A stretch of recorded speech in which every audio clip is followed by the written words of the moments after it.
Arc Raiders guns will finally repair when upgraded, but Embark counters by making them break way faster, as it encourages PvP and ensures all players are challenged by weapon attrition. Now, I honestly don't see how that encourages PvP. I only see how it might discourage it because you don't want to shoot as much, right? Unless they're saying it's going to encourage you to steal guns from other raiders. Now, this is obviously good in the sense of upgrading your gun should have always repaired it. Even if it repairs it less than just doing a full-on repair, it should have always repaired it. That just made no sense. It never made sense. So to balance that out, they said that they're going to make them not break as slowly. They're going to break faster, which honestly, you can break your guns pretty fast as it is. I've broken my guns before, but I've never broken them all at once. The guns I broke were guns that were already broken. I got them off another raider or someone gave it to me or whatever, and it was already partially broken. I've never broken a gun from full health to zero health before. That's literally never happened. At least not in one raid, not even in two raids. So in my opinion, and for the way I play, this really doesn't seem to be a big deal unless they made it break ridiculously fast.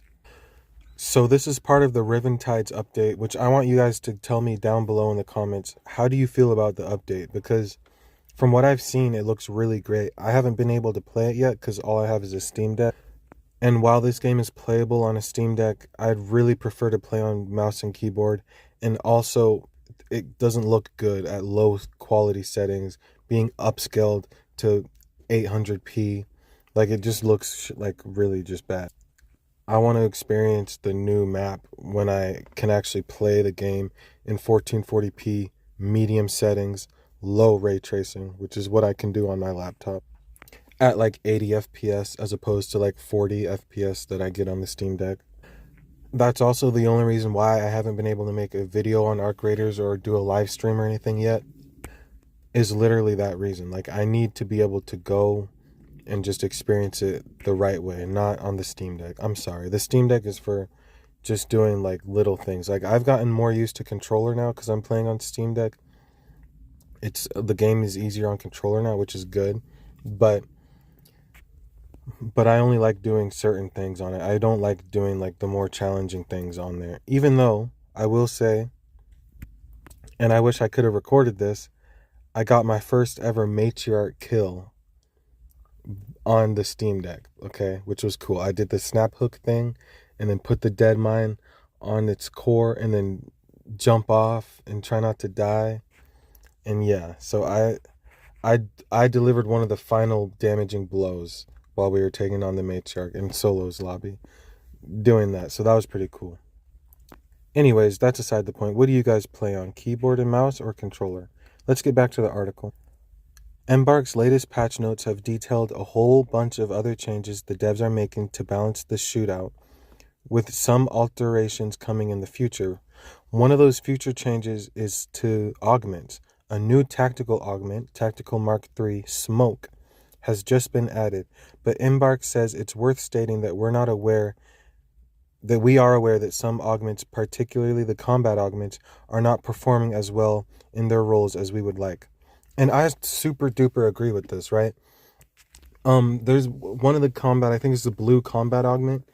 It says it repairs your health over time, but I swear it doesn't. I swear it doesn't, dude. I see no reason to run a combat augment unless you're just trying to... Really, Survivor augment is the only augment you should run.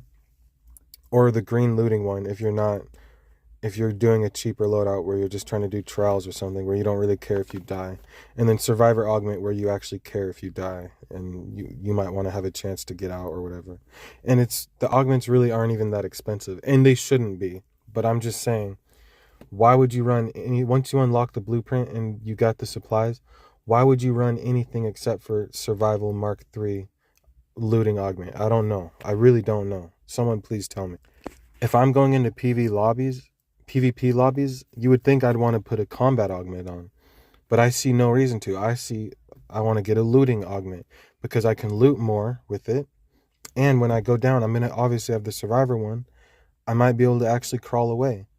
So they should make a combat one where either it heals you way faster and so you don't have to have as many bandages, Maybe it helps charge your shield too.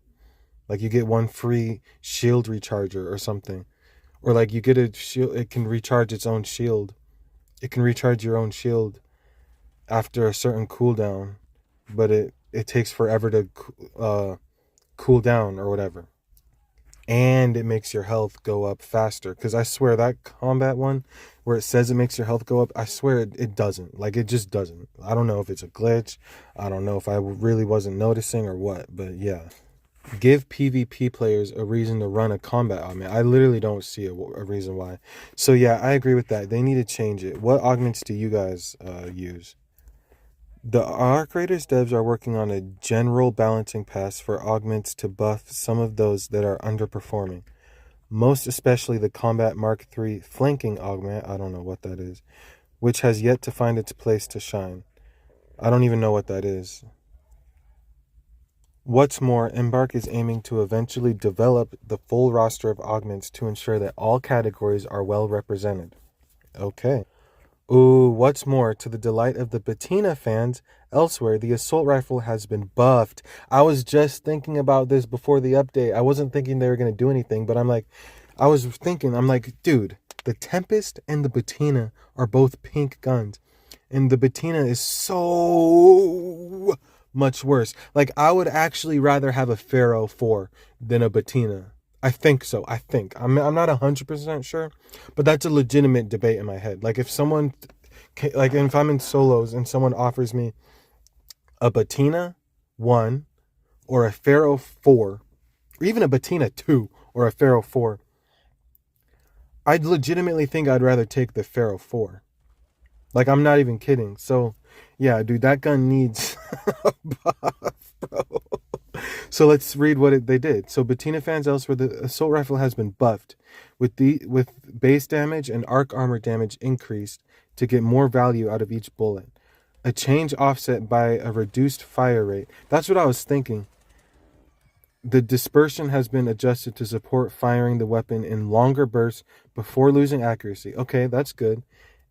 And the stack size of heavy ammo has been increased to make it less punishing to bring the ammo you need, Embark says. Okay. Yeah, it should be competitive with the Tempest is what I was thinking, right? They're kind of making it sound more like an LMG type gun. But that's okay, I guess. It kind of functions like an LMG. Slower fire rate, higher damage. You can shoot longer before you lose accuracy. Yeah, that sounds like an LMG, but that's okay. They got to do something with this gun because I got no reason to run it over a Tempest or whatever, right? Like, what the heck? Oh, I'm tripping. Tempests use medium ammo. Okay, well, whatever. My point still stands. Like, I would rather use any other gun almost than a Patina, and it shouldn't be that way. All right, I don't know if I yapped too much or whatever, but this video is already getting long. I don't want it to be too long. Like, it's almost 9 minutes long already. So leave your thoughts down below on the Patina change and the augment change and the gun repair change. And how are you liking this new update? I can't wait to actually be able to play it. I'm not going to play it on my Steam Deck. I'm just not going to do that. So I got to wait I think a whole nother week before my laptop gets repaired. I'm kind of pissed off. I almost want to ask them to give me a loaner one because they promised it'd be done by now and it hasn't even been shipped to the warehouse where they're going to repair it yet. So like, bro, I'm kind of pissed off. So no, I'm not. I don't know why I'm not more mad, actually. I should be like hella mad, honestly, because it's like they lied to me. But that's what insurance companies do. It honestly feels like someone might have stole my laptop, bro. But anyways, yeah, peace out, subscribe, like, and then yeah, please leave your comments on everything we talked about down below, and peace.